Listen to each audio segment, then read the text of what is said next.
Otep à tous. La France envisage sérieusement maintenant le départ de ses troupes du Burkina Faso. Le ministre français de la Défense l'a précisé dans un journal français que maintenant on peut en parler.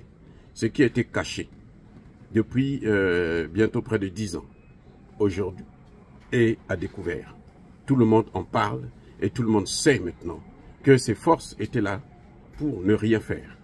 Ils disent qu'ils sont venus pour combattre le terrorisme, mais depuis leur arrivée, le terrorisme ne fait que gangréner le pays et de plus en plus, les terroristes occupent le territoire. Et nous savons avec l'expérience du Mali que c'est la France qui arme les terroristes, qui leur donne des informations, qui leur donne des armes et qui leur donne les moyens, la stratégie militaire burkinabé. C'est comme ça qu'ils arrivent à prendre en tenaille chaque fois nos soldats burkinabés.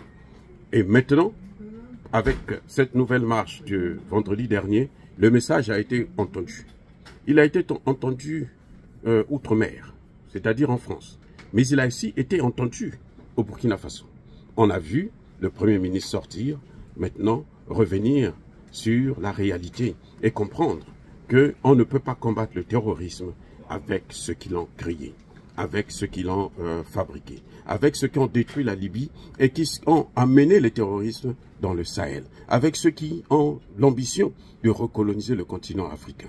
C'est une victoire. Mais nous devrons continuer la mobilisation jusqu'à ce que tous les soldats français quittent le Burkina Faso. Et nous allons attaquer maintenant avec d'autres pays comme le Niger. Entre-temps, il y aura encore deux autres piliers de la France-Afrique qu'il faut casser. Ces deux béquilles sont le franc CFA et la langue française. Il faut sortir de tout ça. Vous avez suivi Emmanuel Macron provoquer les panafricanistes en leur disant que la langue française, c'est la langue des panafricanistes. Une folie, un délire, jamais vu. Mais il peut se réjouir, mais qu'il sache que ce n'est pas pour longtemps. Parce que nous avons ça en ligne de mire. C'est dans notre programme, c'est dans notre trajectoire.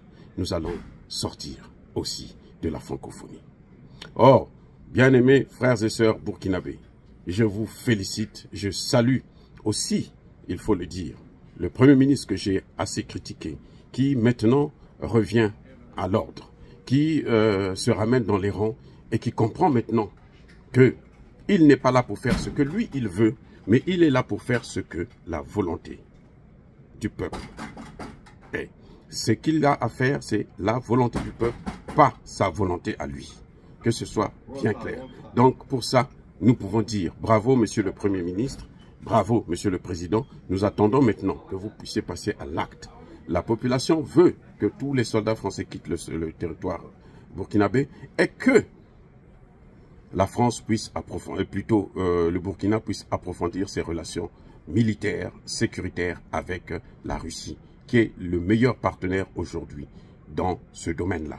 Et qui ne nous a jamais fait du mal. La Russie ne nous a jamais pris en esclavage, elle ne nous a jamais colonisés, comme les autres l'ont fait. Dire cela, c'est inciter à la haine ou à la violence? Non. Yaba Kolervé. Soyez bénis, les gars. Je persiste et je signe par le Dieu des Kémites. Et que tous ceux qui persécutent le continent africain, tous ceux qui persécutent les Africains et les panafricanistes en particulier, tous ceux qui pillent et déstabilisent le continent puissent être maudits, foudroyés, écrasés et punis par le Dieu des Kémites et par nos ancêtres angélisés. J'ai dit et j'assume.